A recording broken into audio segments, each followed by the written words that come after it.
Bat music.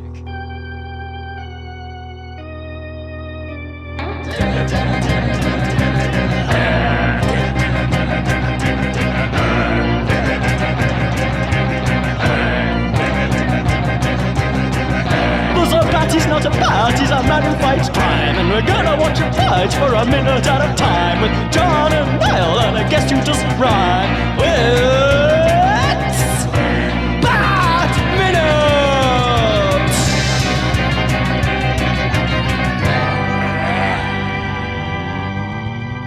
Greetings, citizens of Gotham, and welcome once again to Bat Minute Returns, the show that takes a rather direct approach, considering one of the hosts often wears a wig, as we analyse Tim Burton's, Batman Returns, 3 days a week. I am one of your hosts, John Parker. I am the other one who favours a hat rather than a wig, Niall McGowan. And I'm Jack Harvey, once again appearing by special invite.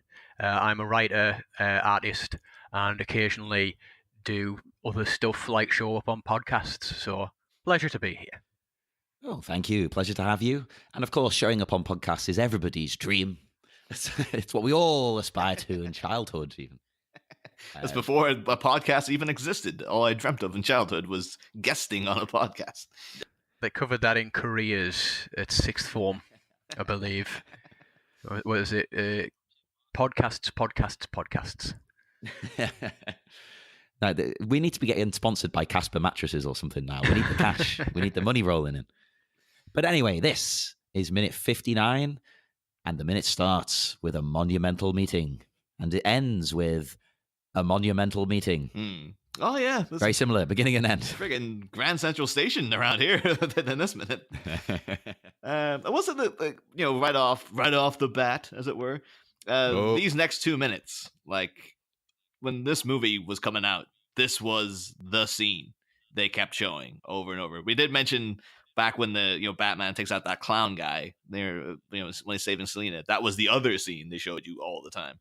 But I remember, like, one of my earliest memories of this movie was I guess what would have been 5, watching CBBC, the children's BBC, and Andy Peters talking about, like, there's a new Batman movie coming out, and Andy Peters, for people who don't know who he is, very enthusiastic children's presenter, wearing again early 90s, so he's wearing full blown, like, most garishly horrible freaking clothes you could imagine, just like cardigans all the way down, or just giant oversized baggy shirts, but they're like yellow and pink and stuff like that. They're really hideous. My favorite clothes. But I do remember them like, oh yeah, this new Batman, here's a clip, and then them showing this clip, which was such a drastic contrast. They go from like, hey, it's all day glow and enthusiastic, to been like gloom, and like, oh, the Penguin's apparently like a hideous deformed freak and stuff now and things like that. So but yeah, so it's one of those scenes you can almost freaking recite like the back of your hand, because it's just like seeing it so much every time, even now they talk about this movie, they usually show this scene. So and it's probably for a very good reason, in that it's the only scene, I think, where the three principals actually are in the same place at the same exact time. But we can talk about that later. Wait, this is the only time, did you say, or the first time? I think it's the only time. I think like every other time, maybe this is more for the next minute, but like, this is the only interaction they share is the meow, I believe, because even if you think in the climax, it's Batman taking out the Penguin, then Selina shows up, takes out Max Schreck, then they're both gone, then the Penguin reappears. And every other time, it's always just like, the Penguins and Catwoman are hanging around, or Batman and the Penguin are hanging around, or Batman and Catwoman are hanging around. And even like in the ball and stuff, when like the Penguin arrives, Bruce Wayne gets up, Selina's gone. The three of them aren't even in the same room in that friggin' scene as well. So, oh my god, I didn't realize this. I'm gonna have to keep a close eye out. I need to know the truth. Yeah. Well, as we got into in the analysis, like in the scripts and stuff, this is all altered, and I think it might have been just because like we need to have these three characters in the same room at some point, so we better just alter it slightly so this happens here. But anyway, we can get all into that in due time, I guess. Well, first of all, before we go on further, Now, this will probably be old news by the time this podcast is going out, but it would be remiss not to mention, since we're going to be talking about Danny DeVito, have you lot heard about the Danny DeVito shrine that's been doing the rounds? Have you heard about that? There was behind, in the crawl space in some American high school, behind a locker, they found a little shrine to Danny DeVito. It's just like a little cardboard cutout and various little things of Danny DeVito. Somebody thinks he's sexy. That answers that question that I ask. The big tragedy is, though, as soon as this becomes a noteworthy story on the internet, the people at the school immediately identify which school it is, and the teachers have now they've closed down the Danny DeVito shrine. It's all been taken away now. But it's more common than I guess we think, because it was within this same year. There was also that teenage girl who brought the cardboard cutout of Danny DeVito to her prom. So maybe DeVito's really in with the kids. I guess with All It's Sunny, maybe he is like of the youth of today. Danny DeVito is an unsung hero that us adults don't know about anymore. Hey, he's my hero, damn it. And of course, once again, proving that the education system stifles creativity, they should be celebrating, the initiative to create a shrine to Danny DeVito, not shutting it down. I think every school should have gone with that, took the lead and gone, right, okay, we're all going to make a Danny DeVito shrine. Every school in America, every school in the world. Well, it doesn't even have to be Danny DeVito, just weird cultural icons. Like, there could be like a Tom Waits shrine behind, the toilet somewhere, or a Steve Buscemi underneath the nurse's desk or something. There could. I thought you were going to say underneath the boardwalk. But look at all these selections of people. If I was a detective, I'd be like, it's that Gaz Flint. He's a super fan of Danny DeVito and Tom Waits. It's clearly him who's setting up these things. But I actually was briefly considering sending out an invite to that girl who took the Danny DeVito cutout to her prom to be a guest on the show. But then I was like, I don't know, I feel weird as like a 31-year-old man trying to get in contact with like a 16-year-old. It's very like, maybe not. So. Yeah, seems a bit strange, even with the podcast. But anyway, the minute. I meant to say at the start here, there's like an awesome little version of the Batman theme going on. There's I don't know classical instruments, so I'm going to sound stupid. Is it like a tuba? It's a very low instrument playing the little Batman tune there. And it sounds amazing on this thing. The tuba, I'm going to say it is. Yeah, I think actually you're probably right. It's more than likely than not, I would say. Knowing me, it'll be completely the wrong instrument, but it sounds like that. And it's great. Why didn't they do the whole damn score just with this?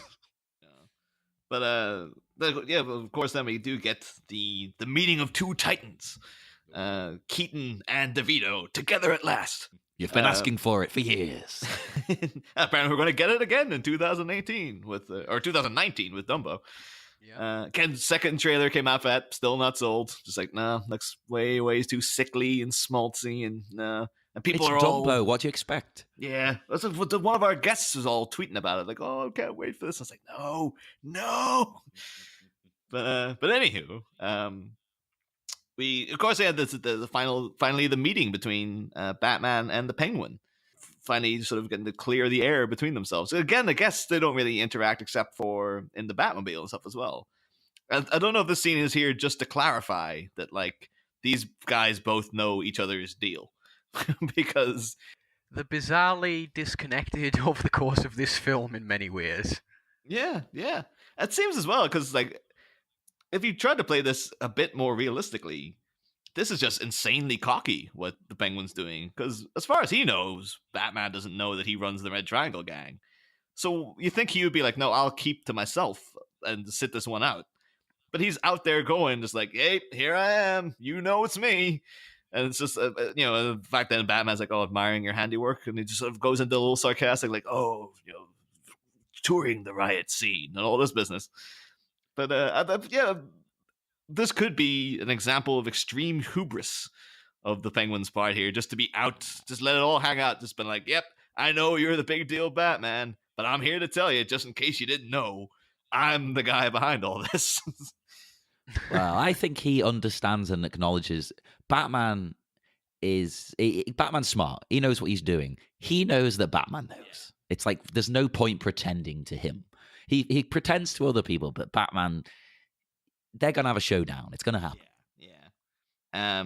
We'll also note as well, though, that the original Waters draft, the dialogue is a bit different, and it's shockingly enough, it's far more chatty.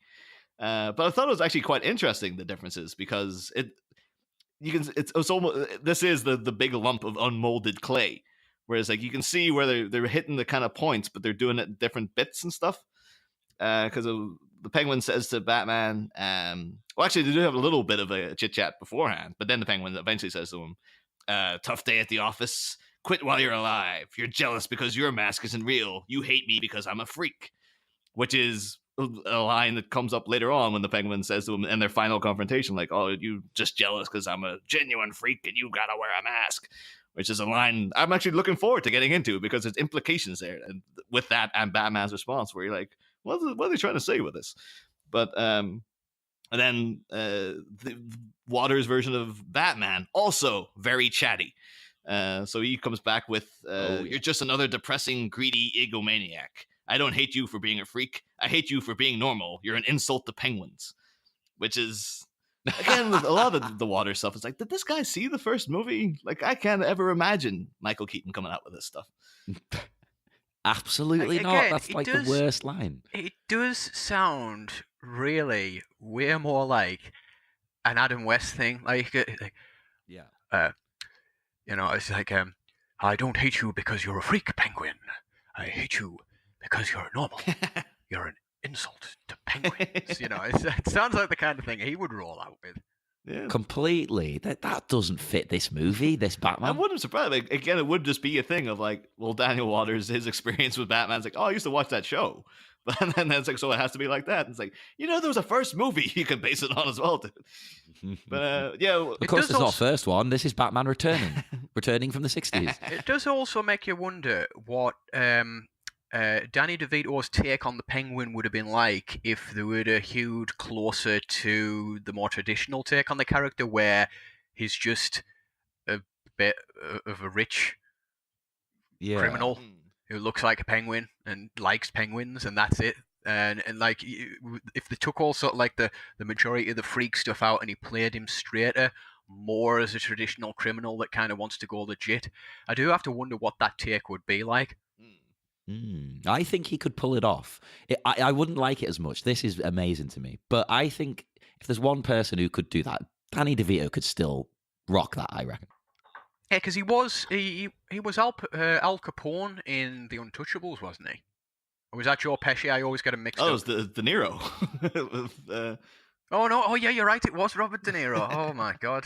This is just an extra layer of mistake. I mean, to be fair, when I was very young and I only saw the front cover of the VHS box for The Untouchables, I could have sworn that it was Sylvester McCoy, the seventh Doctor Who, that was playing Al Capone, and was disappointed to find out that it wasn't.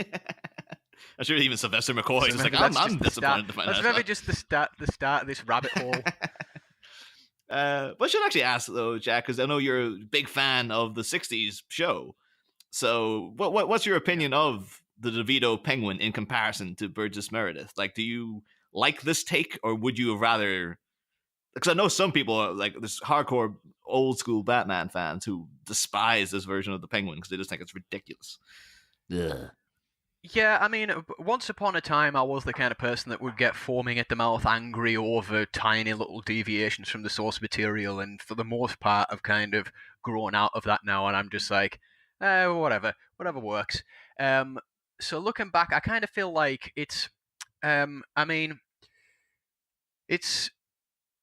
it's weird because, to be honest with you, this version of the Penguin's a bit hard to get your head around because it never quite definitively answers sort of whether or not he genuinely thought he could be a good mayor if he had successfully have gone legit, or he was just horribly exploiting people. And different scenes throughout the film seem to point in different directions. And I suppose it kind of depends on, because I kind of like the idea. I kind of like the tragic backstory idea behind him, and sort of like, if Gotham City didn't treat him so horribly, maybe he would have turned out to be an okay guy, and really he's just a victim of the system in his own way. Yes. In comparison to Burgess Meredith's Penguin, which about as far as you could go in a criminal character in the Adam West one, he was the system for all intents and purposes. He was just a rich guy that could always just pay his way out of trouble. Mm. Well, that's what I like about this Penguin. I think I've said it before, is it toys with the idea that, maybe he will be like an all right guy. Maybe he's just been mistreated. But then he like doubles down on the the evil. It's great. I always imagined his vision for being mayor is just like, I'm just going to get laid. Like, that's I'm going to be a big shot who gets laid. I think to be fair, there was a lot of that in the Burgess Meredith Penguin as well. So, and we all know that the mayor of every city goes around getting laid all the time. Well, that's actually a thing. Is because we should address within the actual scene here. It does have the Penguin says like, touring the riot scene, yada yada yada, and then like upstanding mayor stuff. Again, revealing his plan to Batman, like, I'm going to become the mayor. I guess so Batman would piece that together because there's all the freaking Cobblepot for mayor posters everywhere. But then, of course, Batman then go, you're not the mayor. And then, things change. Classic line. But we should probably address the elephant in the room that we've not addressed thus far. And it's actually quite appropriate, Jack, because you're such a fan of the 60s show, is that this plotline of the Penguin becoming the mayor of Gotham is directly lifted from the 1960s TV show. It is, The season 2-parter was the first part was called His Honor the Mayor, and the second part is called Dishonor the Mayor. And it's the same exact thing. Actually, recently rewatched the episodes just to refamiliarize myself with them. Still stand up pretty well, actually. Eerily, kind of like nowadays, you're like, nothing's changed. Like, it's just the political system is still this. It is as scary as an Adam West Burt Ward Batman story can be, and it's got nothing to do with the villains and everything to do with everything else. I mean, especially over the last couple of 2 years, that when Batman goes something along the lines of where he says, "See, Robin, it doesn't matter what the polls say; it all comes down to the day of the vote," and that certainly now has a more sinister implication than it used to. Yeah. But for people who don't know, though, I'm going to briefly summarize what happens in it, is that at the beginning of the whole story, the Penguin saves a guy from a mugger with his boxing glove umbrella, which is just a boxing glove stuck at the end of an umbrella. Oh my God, that's great. But again, that's actually kind of like, because this gets him in good with the public. They're like, look at the Penguin's actually saved a guy. It's a bit like, when he saved the baby in this movie. They kind of retooled that a little bit. But so there was no boxing glove, damn it. But then the Burgess Meredith Penguin then announces his plans to run for mayor. And at one point, his whole campaign is just glitz and glamour. It's just all about, it's a big party, basically. Loads of young women around as well. Actually, a bit similar to this, the sleaziness of this version of the Penguin. Well, again, the mayor gets laid. So. Yeah. At one point then, though, the Commissioner Gordon and tragically absent from these movies, Chief O'Hara are like, but who could run against the Penguin in order to make sure that he doesn't win? And of course, Batman is the ideal candidate. So Batman launches his own campaign for mayor. And it's actually really, really funny because everyone loves the Penguin because he's just like a big party guy. And Batman's version of running for politics is insanely boring, where it's just him making really dry, boring speeches. And everyone around him is just like, you need to friggin' glitz this up. And like, no, like the public will listen to what I have to say rather than what I have to show them. And all this kind of rubbish. And it's like, it's actually great because it's one of the few times you see Robin is even kind of like disagreeing with him, because the current mayor, Mayor Linseed, who apparently is named after Mayor Lindsay, who was the mayor of New York at the time, which is kind of like when they got that Ed Koch looking guy to play Mayor Borg. It's almost like a little thing there, a little through line of making the mayor of Gotham look like the mayor of New York. But yeah, at one point he's saying to Robin, like, why isn't he livening things up? And Robin kind of sighs and it's like, well, Batman thinks that if he does it this way, then even Robin can see like what you're doing is really, really stupid. But it actually comes down to then of they end up having to like foil crimes on camera to the public and stuff, of like the Penguin taking out robbers while Batman's also taking them out, and it's like, who's gonna win? Who's gonna defeat the more criminals and stuff? And one of the Penguin's whole campaign is based in the arguments, in the debates. It's like, well, you know I'm trustworthy because who do you always see me surrounded by when I'm in the news? The police. But who is Batman always surrounded by? Criminals. And of course, at the end of it, the Penguin loses and Batman order is restored, etc., etc. But I mean, great two-parter. My favorite part of that episode is where the Penguin argues that he would be more experienced to solve Gotham City's crime problem because as a criminal, he knows exactly how they all operate, so he would be more reliable to stop them than Batman would. But at the end of it, though, it's a fair point. But at the end of it, it is all still like, well, it's the public are getting really won over by this guy full of empty promises and who's very clearly, blatantly dishonest. He's just saying whatever he needs to say to get in. While the honest person is getting completely, sort of sidetracked. Really, and it is very, very much like, yeah, this is the way politics will always work. Apparently, it really does make you wonder how the Penguin would have coped with Brexit. You mean if the Penguin was in the UK or the Penguin as the US politician looking over? And I was just thinking him as one of the negotiators. How would have he handled the the exit negotiations? Well, we're going through Brexit secretaries like 5 times a week at the moment, so it might not be long before he is. Yeah, that's the thing, though, because we're recording this now. It'll be 10 weeks before this airs, so God knows what Brexit might be a thing of the past by the time this airs, or maybe we'll already. Oh, we're just breaking it off right now. We're not even waiting till next year anymore. Oh, it can all change in an instant over here. You don't know what we're living with, people. I mean, as Danny DeVito as the Penguin said, things change. Oh, things change. Yeah. And yeah, all this dialogue is actually really good, though, because this is the Batman says something like, "Oh, you're not the mayor," and like, the direct approach. I appreciate that from a man in a mask, which is again DeVito just chewing the scenery here, having a great time. Oh, his acting here is amazing. I genuinely he's showing his acting off. This is his big scene. And the line, "Oh, you don't really think you'll win, do you?" Which is, if people know me on social media, is my favorite thing to post. When when people repost things to win competitions, where if you retweet this or repost this, you might win a Christmas dinner and all this kind of stuff. I'm forever putting this little gif of Danny DeVito going, "You don't really think you'll win, do you?" And it's only had one person actually reply to me with "things change." She's like, "Oh, finally somebody got it." Everyone else just thinks I was being a complete dick. but yeah, one thing I have to ask what people thought was, in the background behind the Penguin there, we see one of the carvings in the side of Gotham Cathedral. And it kind of looks like, what do you guys think it looks like? What would, if you saw that image, what would come to your mind?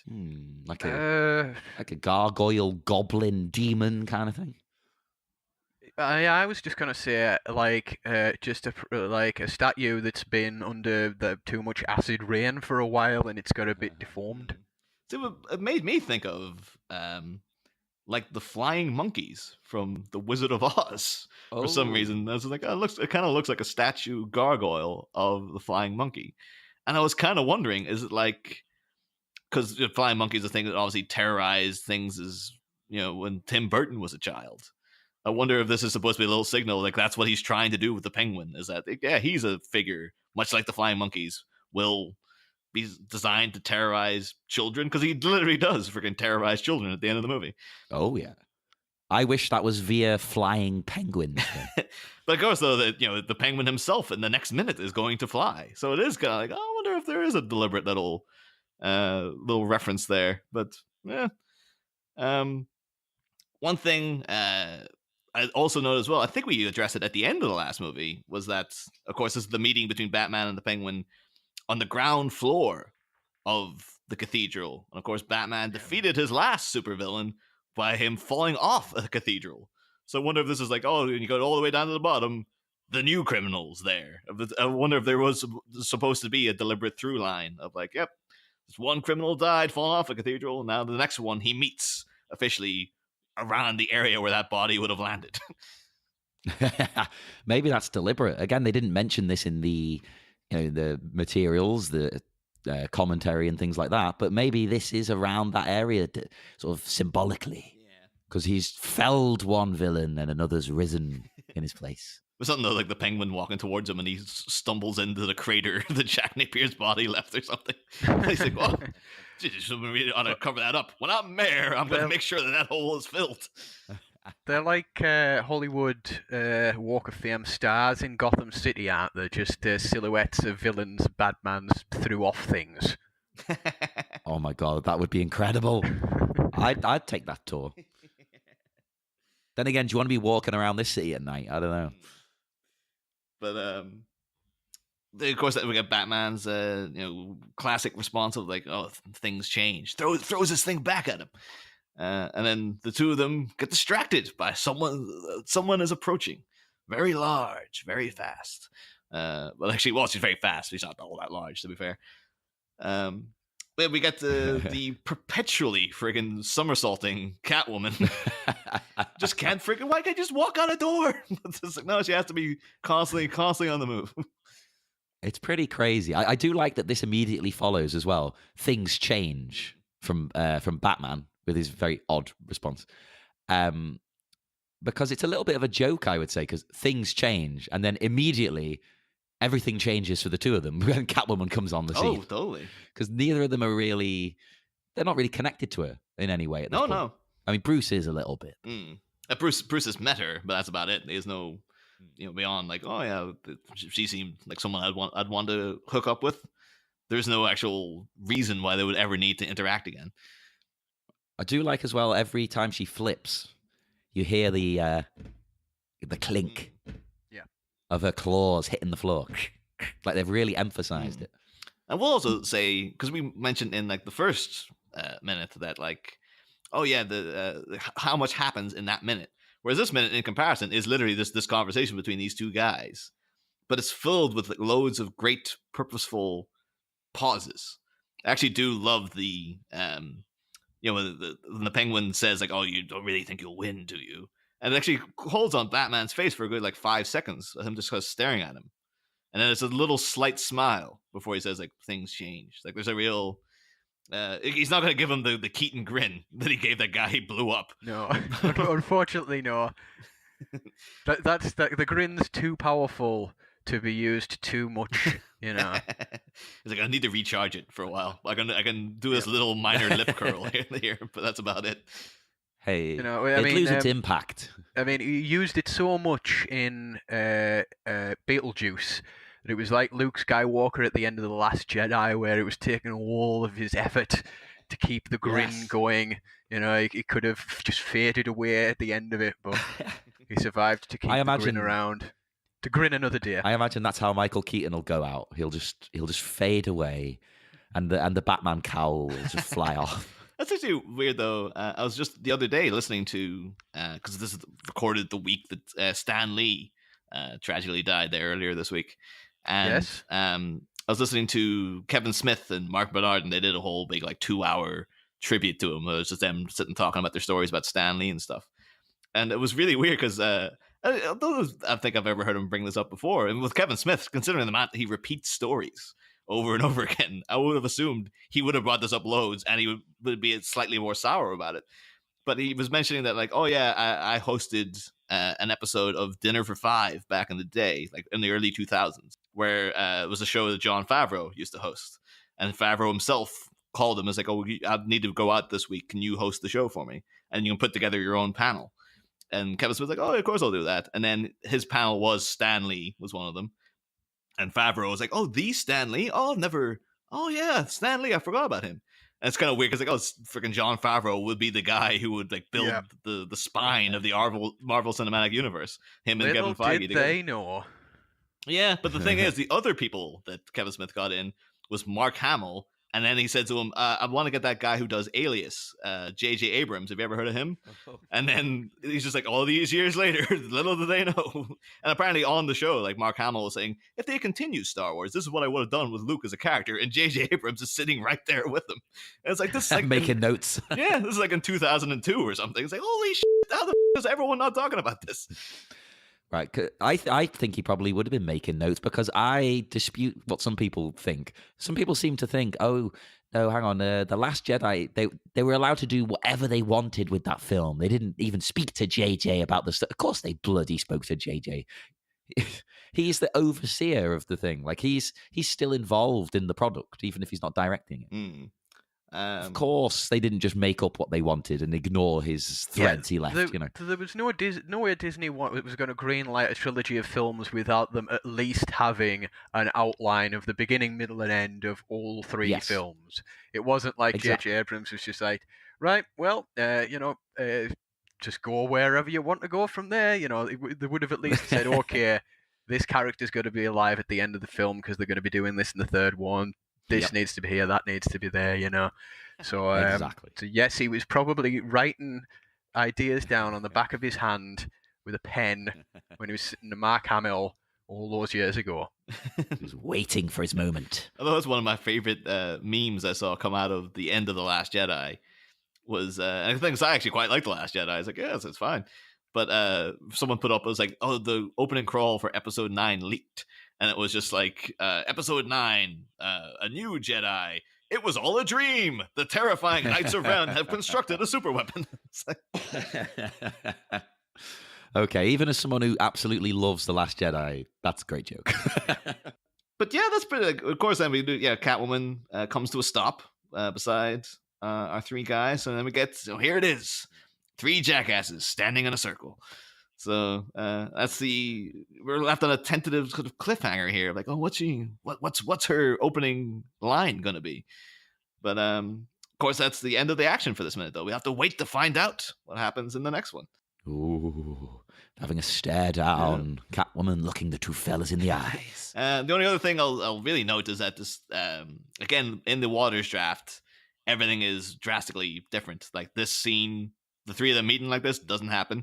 The Catwoman and Batman meet slightly later on. The Catwoman saving that woman from that mugger happens around this time, and that original script was quite odd. It's emphasized more that she's taking advantage of the chaos to go out as Catwoman and stuff. And there's actually a missing bit where when the Penguin bumps into Batman, he's coming out of a museum with a painting tucked under his arm, cackling away. Again, very 60s-esque sort of stuff. And apparently there's a missing scene where he takes out 2 security guards by cutting them in half with a laser umbrella, which is something I would love to have seen. But so we would have been full on expecting like Cube level, like, yeah, you just see the freaking laser go through and then the body's just sliding off the legs or something. But oh, bloody hell. but yeah, if you read that Waters draft, like he's got in mind a much bigger budget than I think they probably gave them. Much like, I remember the Sam Hamm draft, the climax of the first Batman, he wanted like the street collapsing and all his stuff. Like literally the ground opening up and sinking in the floats and things like that. And you can see like when the producer obviously got to who was ever dealing with all this stuff was just like big, nope, we're not going to be able to afford that. But yeah, go big or go home. but yeah, I'm all noted out for this minute. If you guys, unless you guys have anything else you want to bring up, no, I'm all done. Yep. No. Yeah. Well, we will head off into the dark night once more.